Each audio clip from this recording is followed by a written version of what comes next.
pelas suas informações. Agora vamos voltar a falar sobre chuva, porém com outro foco, que é o foco de cuidados que a gente tem que ter para evitar algumas doenças que são muito frequentes durante esse período chuvoso, né? A ocorrência de chuvas, como essas que estão acontecendo nesse período do ano, durante essa quadra chuvosa, elas podem, viu, gente, acabar ali aumentando, né, o aparecimento, o risco de doenças como leptospirose, hepatites infecciosas, diarreias agudas. E quem vai nos trazer todas as informações sobre esses assuntos agora aqui no estúdio é a médica infectologista Sara Dominique.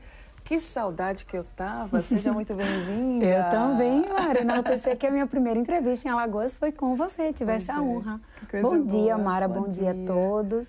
Tava com muita saudade e agora eu quero que a gente possa passar muitas informações para quem está nos acompanhando.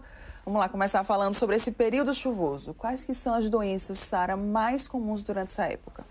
De exposição à chuva, sem dúvida alguma, é o risco de adquirir leptospirose, diarreias infecciosas, né?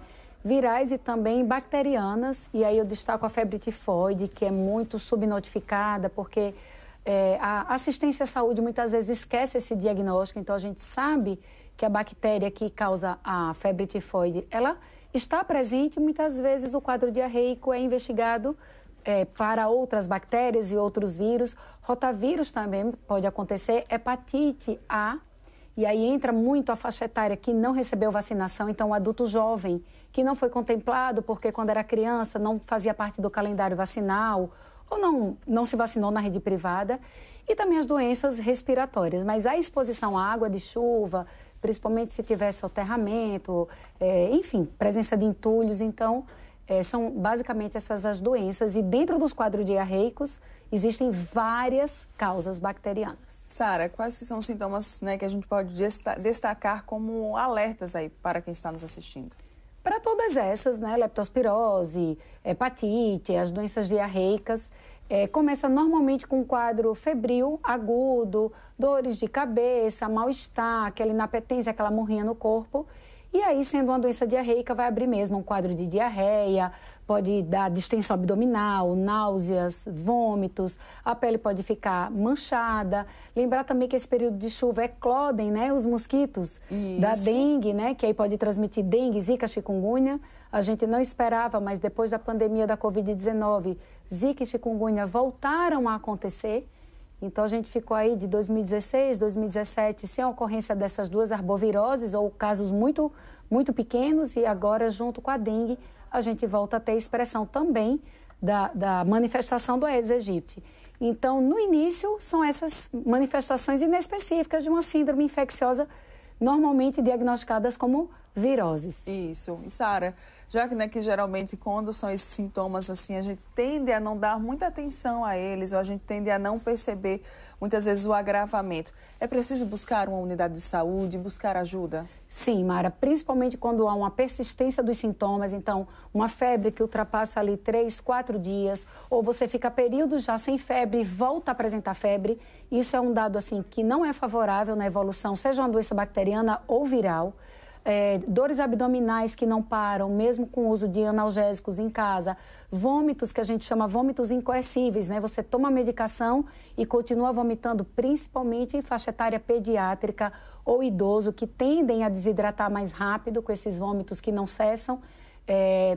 A prostração, aquele paciente que fica confuso, a alteração do nível de consciência é sempre muito grave, seja para uma letargia, uma pessoa mais mole, tendendo já à inconsciência, ou também uma agitação motora, psíquica, né? Uma pessoa com discurso incoerente, que aí fala a favor de um diagnóstico mais grave, que é a disfunção do cérebro.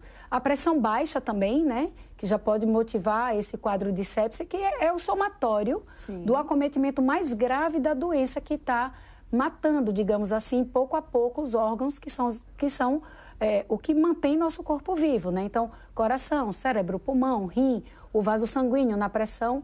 Então, é necessário que a população conheça esses sinais de alerta, principalmente faixa etária de risco. Ótimo. Como é que eu posso evitar? Não tendo contato com essas águas das chuvas? Então, agora há pouco, vindo para cá, eu percebi, a maior parte da população usa sapato inadequado no período chuvoso.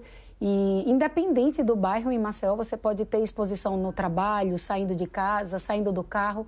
Então, procurar usar calçado fechado, o tempo de exposição do seu pé, né, principalmente se você ficar com a pele submersa, depois promover uma higienização. Não existe profilaxia com antibiótico, então não adianta a pessoa que se expôs, desceu ali, enfim, ficou um período exposto da pele, querer tomar antibiótico, porque não está recomendado, né? São poucas as situações, então o uso de antibiótico não é adequado. Se abrigar, evitar espaço de aglomeração, porque aí não são doenças de transmissão da chuva, mas da proximidade com as pessoas. Quem tiver sintoma respiratório, fazer uso de máscara, higienizar muito as mãos, alimentos que entrarem em contato com água de chuva, água parada, entulho, enfim, higienizar. Inclusive até a água mesmo, né? Sim. Se entrou em contato com exposição, deve ser filtrada, fervida ou clorada. Em relação aos sapatos, né? Seriam bons aqueles sapatos em que o nosso pé ele não vai ter contato com a água, ele não vai ficar molhado? Sim, sapato poroso nem pensar, como um calçado estilo tênis. Sim. Ou uma sandalinha mais baixa, né? Um sapato confortável às vezes. O ideal realmente é sapato impermeável, seja bota ou outro tipo, mas que impeça a comunicação da pele com os pés. Lembrando que quadros de frieira, né, que é o famoso pé de atleta, muito comum em homens que usam já sapatos fechados, já é uma porta de entrada para a água contaminada da chuva. Sara, e para aquelas pessoas, né, que infelizmente às vezes vivem em áreas de alagamentos, de contato ali com a lama, né, o que essas pessoas elas podem fazer? Procurar se manter em abrigo, né? Buscar ajuda caso esteja numa situação de iminência através da Defesa Civil, armazenar água e alimentos de maneira que não se exponha.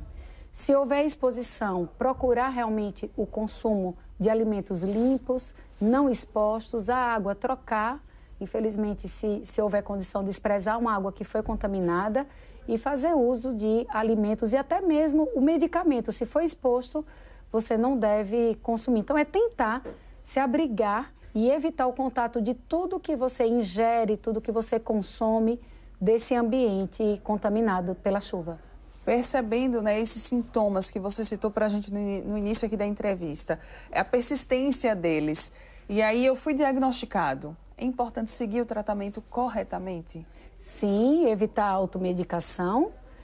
Procurar compreensão com o profissional médico de enfermagem, quais são os sintomas de agravamento, quais são os cuidados recomendados por essa equipe de saúde, caso você não fique hospitalizado e receba alta, os sinais de alerta para voltar, seja uma arbovirose, uma doença diarreica, a hidratação adequada é super importante e ela vai conforme o peso de cada pessoa, né? Saber que tipo de líquido é recomendado nessa hidratação, que não é somente água mineral. Muitas vezes a população acha que é só tomar água. Sim. E não é. Então, realmente, seguir a recomendação do médico, da equipe de saúde, para evitar uma complicação. E, né, no caso dessas doenças que a gente citou, elas são contagiosas. Eu acho que é importante também que a gente possa falar sobre isso, até para cessar, muitas vezes, alguns tabus, alguns preconceitos que existem, né, na nossa sociedade.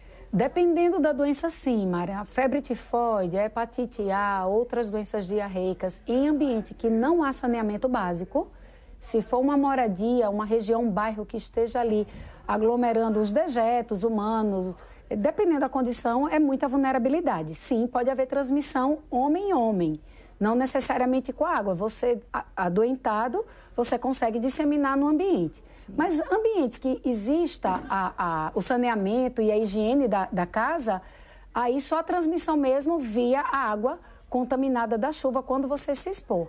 Dentro de casa, onde há saneamento, é mais seguro.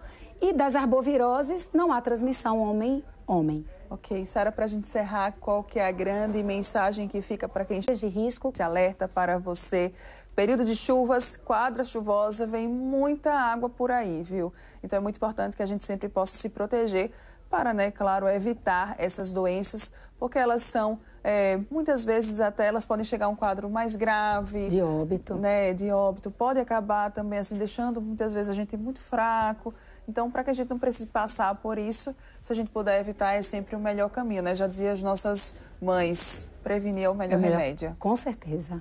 Sara, obrigada mais uma vez. Eu que agradeço, Sempre linda, Mara. sempre maravilhosa. Aqui eu agradeço o convite. Para mim é uma honra estar aqui. Obrigada. Para a gente é uma honra recebê-la. Que bom. Bom dia. Obrigada.